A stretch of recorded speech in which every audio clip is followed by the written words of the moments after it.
You ask Tiger to solve. This deals with linear equations with one unknown. The final result is x equals 8. Let's solve it step by step. Group all constants on the right side of the equation. Subtract 14 from both sides.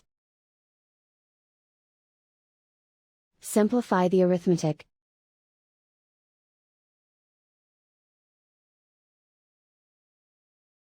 Isolate the x. Multiply both sides by inverse fraction 4/3.